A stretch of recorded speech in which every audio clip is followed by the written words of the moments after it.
Assalamualaikum. I am Dr. Sidra and my aim is to become future surgeon. Means my aim is to become surgeon in future of gynecologist. I am interested in gynecologist. सही है। मैं आप लोगों को आज बताऊंगी कि pregnancy जो होती है उसमें क्या क्या मीन्स ट्रॉम होते हैं, यूजेस होते हैं और उसमें क्या कॉम्प्लिकेशंस आती हैं, क्या नहीं आती, LMP कैसे मालूम करते हैं, EDD कैसे मालूम करते हैं, NVD क्या है, सब चीज़ें बताऊंगी। सही आज आप लोगों को, तो आप लोग इस वीडियो को लास्ट तक देखिएगा। विदाउट टाइम वेस्ट किए मैं आप लोगों को बता दूंगी। अब पहले तो प्रेगनेंसी जो होता है ना, प्रेगनेंसी का मीन्स हम प्रेगनेंसी को 9th मंथ में 3 हिस्सों में डिवाइड करते हैं। सही है। First trimester, second trimester, third trimester. Trimester means first के 3 मंथ, सेकंड के 3 मंथ, लास्ट के 3 month, means 9 month is completed. तो जैसे ही मीन्स मदर को लगेगा कि मतलब उसकी वो प्रेग्नेंट है, तो उसका जो यूरिन होगा उसमें HCG हार्मोन रिलीज होगा। हम उससे इंडिकेट कर सकते हैं कि mother is pregnant. What is the full form of HCG? Human chronic gonadotropin hormone. सही है।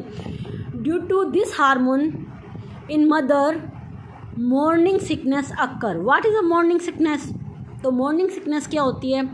जैसे ही मीन्स फर्स्ट ट्राइमेस्टर में उसे क्या होगा कि उसे नोज़िया वाली हरकत होगी। नोज़िया क्या कहते हैं? किससे? नोज़िया कहते हैं कि उल्टी आने वाली हरकत। सही है। और दूसरी उसे वॉमिटिंग भी होगी। सही है। और मीन्स उसे है ना अनकम्फर्ट फील होगा। मीन्स ज़ाहिरी बात है उसकी बॉडी में कोई दूसरी चीज़ इंटर हो रही है, मीन्स कोई दूसरी चीज़ बन रही है, इसलिए। सही है।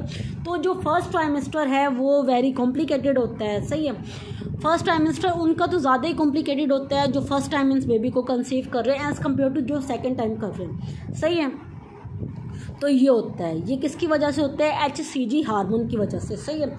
अब दूसरा मैं आप लोगों को बताऊं कि अगर मीन्स कोई भी जो प्रेग्नेंट वुमेन है वो अगर किसी भी मतलब हॉस्पिटल में जाए, गायनोकोलॉजिस्ट के पास जाए, तो वो कहे भी मेरा कब है, तो हम उसकी EDD कैसे मालूम करेंगे?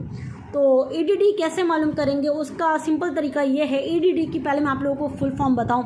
Expected date of delivery. What is the EDD? Expected date of delivery means बच्चा कब पैदा होगा, वो हम एक्सपेक्टेड डेट बताएंगे। सही है। तो उसे हम कैसे मालूम करते हैं? हम उससे पूछेंगे भाई आपको लास्ट मेंसेस कब आए थे? तो फॉर एग्जांपल वो कह रही है कि मैम मुझे लास्ट मेंसेस आए थे 7 जनवरी को। सही है। तो हम क्या कहेंगे? 7 जनवरी को उसको आए थे। अब हम उसे याद कैसे दिलवाएंगे? क्योंकि देखें सारी वुमेन जो है वो एजुकेटेड नहीं हैं।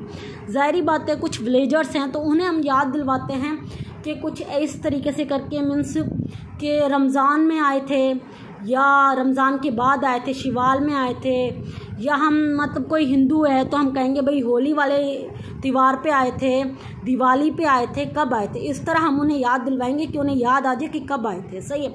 उसके बाद हम उन्हें उसमें प्लस करेंगे 9th month plus 7 days. Means अगर जनवरी की 7 तारीख को हुआ, उसमें हम 9th मंथ प्लस कर दें तो वो बन जाएगा क्या?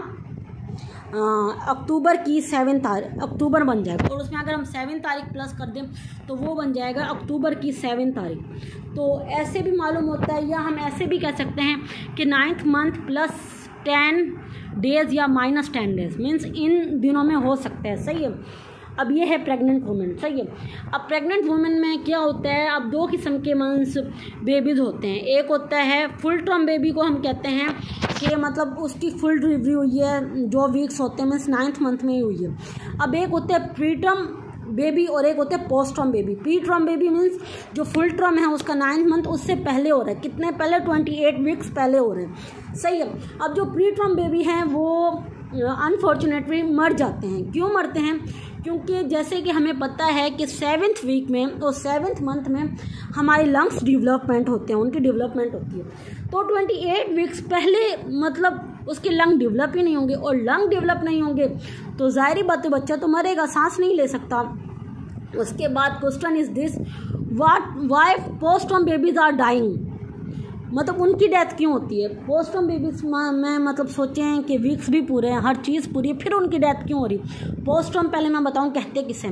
फुल टर्म के बाद पोस्टमॉर्टम आता है। मीन्स जो पोस्टर्म है वो फुल टर्म के बाद आएगा, मीन्स उससे वीक्स ज़्यादा हो गए, 10 माह हो गया, 11 माह हो गया। फिर वो मतलब क्यों मर रहा है? इसलिए मर रहा है क्योंकि हमने पता है कि डिफ्यूजन कैसे होती है, डिफ्यूजन चीज़ों की कैसे होती है कि लेयर को थिन होना है, परमिएबल होना है। सही है, प्लेसेंटा थिन है तो गैसेज आ रही हैं माँ से भी बच्चे से भी। अब प्लेसेंटा हमारा क्या हो गया? थिक हो गया है, कोलाजन फाइबर्स आ गए हैं, तो वो फाइबर जब आ गए तो वो थिक हो गया तो गैसेज एक्सचेंज नहीं हुई, गैसेज एक्सचेंज नहीं तो बच्चे की तो डेथ होगी। सही है, पोस्टर्म वाले बेबीज़ भी मर जाते हैं। सही है, अब मैं आपको बताऊंगी कि एबॉर्शन की टाइप्स। एबॉर्शन और मिसकैरेज जो होता है ये सेम टर्म है। सही है, मेडिकल की लैंग्वेज में, जबकि जो मीन्स जिन्हें मेडिकल की नॉलेज नहीं है वो कहते हैं कि जो अबॉर्शन है वो होता है जो हम खुद बच्चे को ज़ाया करवाएं, और मिसकैरेज वो होता है जो बच्चा खुद फोत हो जाए। सही है, तो अबॉर्शन और मिसकैरेज भी बात सेम है। अब ये किस तरीके से सेम है ये मैं बताऊंगी। अबॉर्शन की भी टाइप होती है, abortion induced abortion. Induced abortion means कि हमने बच्चे को खुद ज़ाया करवाया। सही है, और एक होता है spontaneous abortion. Spontaneous abortion means miscarriage. सही है, अब तीसरा होता है हैबिचुअल अबॉर्शन। हैबिचुअल अबॉर्शन का भी बताती है। सही है, अब वो तो आप लोगों को पता है मतलब ज़ाया कैसे करवाते हैं, और मिसकैरेज क्या होता है, मिसकैरेज भी होता है। अब कुछ क्या होता है, हैबिचुअल अबॉर्शन होता है। हैबिचुअल अबॉर्शन क्या होता है कि भी एक माँ ने बच्चा पैदा किया। सही है, अब वो 2 मंथ हुए या उसके बाद बच्चे की डेथ हो गई है। सही है, तो उसके बाद दोबारा माँ ने बच्चे को कंसीव किया, दोबारा उसकी डेथ हो गई, तीसरी बार किया, तीसरी बार डेथ हो गई। तो अब ये डेथ क्यों हो रही है? What is the reason behind this? अब इसके पीछे रीज़न ये है कि देखें, अगर मैं आप लोगों को सिंपल लैंग्वेज में समझाना चाहती हूँ इसलिए मैं उर्दू में बता रही हूँ कि देखें, अगर किसी बंदे को आदत हो वो हर रोज़ चाय पिए। सही है, क्या आदत है? हर रोज़ चाय पी रहे हैं। सही है, और एक बंदा वो है जो हर रोज़ चाय नहीं पीता, अगर उसे मिल जाए तो वेल एंड गुड, अगर नहीं मिल रहा फिर भी वो सर्वाइव करेगा। अब सर्वाइव का मतलब ये नहीं है कि बंदे को चाय नहीं मिले वो मर जाएगा। आई मीन टू से कि सर्वाइव का मतलब ये है कि उसके सर में दर्द नहीं होगा ऐसे वैसे। सही है, तो अब ये हो गया। अब प्लेसेंटा की आदत बन गई है कि उसने पहली बार जब बच्चे को कंसीव किया तो जो हमारा यूट्रस है वो टूट गया। सही है, ब्रेक हो गया, प्लेसेंटा टूट गया। सही है, वो मतलब उसकी इतनी कैरिंग कैपेसिटी नहीं है। सही है, अब दूसरी बार हुआ फिर भी प्लेसेंटा ने यही किया और यूट्रस ने कि भी वो टूट गया, तीसरी बार किया तो वो। अब जितनी बार भी बच्चा होगा कंसीव होगा, यूट्रस ने तो अपनी आदत बना ली भी मैंने तो तोड़ना ही है, तो इसके लिए हमें अच्छी गायनोकोलॉजिस्ट के पास जाना होगा। सही, अब दूसरी है BOH। BOH हम किसे कहते हैं? Bad obstetrical history. सही है, अब इसमें क्या होता है? इसमें ये होता है कि जो गायनोकोलॉजिस्ट होती हैं डॉक्टर, उन्हें आम पेशेंट से इस वाले पेशेंट पे ज़्यादा मतलब वो देना पड़ता है कंसर्न। अब इसमें क्यों? अब ये वुमेन कौन सी होती हैं? अभी किसी को 14 साल के बाद बच्चा हो रहा है, किसी को 10 साल के बाद हो रहा है, किसी को हो रहा है तो मिसकैरेज हो रहा है, तो इन्हें कहते हैं इन पे हमने मतलब ज़्यादा फोकस करना है। सही है, और दूसरी बात ये है कि जो फर्स्ट के मतलब 2 मंथ होते हैं वो बहुत ही क्रिटिकल मंथ होते हैं, उन्हें हम कहते हैं कि भी बहुत ही क्रिटिकल मंथ है प्रेगनेंसी के। उसमें हमने कुछ भी उल्टी सीधी चीज़ नहीं खानी, मीन्स अल्कोहल नहीं पीना। सही है, स्मोकिंग नहीं करनी, या उल्टी जैसे स्पाइसी चीज़ होती हैं वो नहीं खानी, जैसे कोक बोतल होती है वो भी नहीं पीनी। मतलब हमने जितना चाहिए परहेज करना है। सही है, क्योंकि इन मंथ में हमारे ऑर्गन्स बन रहे होते हैं बच्चे के। सही है, और दूसरी बात ये है कि मैं क्या कह रही थी, दूसरी बात ये होती है कि जो बच्चा होता है ना उससे हम जो फर्स्ट ट्राइमेस्टर होते हैं उसमें जो मीन्स जो विलेजर्स होती हैं वो क्या करती हैं भी कहती हैं जो माँ मीन्स प्रेग्नेंट बन गई अब इसे ज़्यादा नहीं दो, खाना ना दो, ज़्यादा ना खाए, बच्चे का वज़न बढ़ जाएगा और हमें ऑपरेशन करवाना पड़ेगा।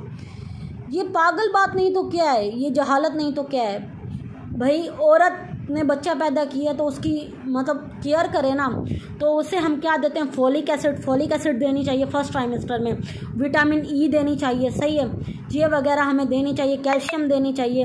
बाकी फर्स्ट ट्राइमेस्टर तक हमें आयरन बिल्कुल नहीं देनी चाहिए, आयरन की टैबलेट। जिस माँ ने आयरन की टैबलेट खाई उसका बच्चे को मिसकैरेज और अबॉर्शन हो सकता है। सही है, तो अगर आप लोगों को मेरी इन्फॉर्मेशन अच्छी लगी और आपके फ़ायदे में आए तो थैंक यू। चैनल को सब्सक्राइब करें और शेयर करें। Thank you very much.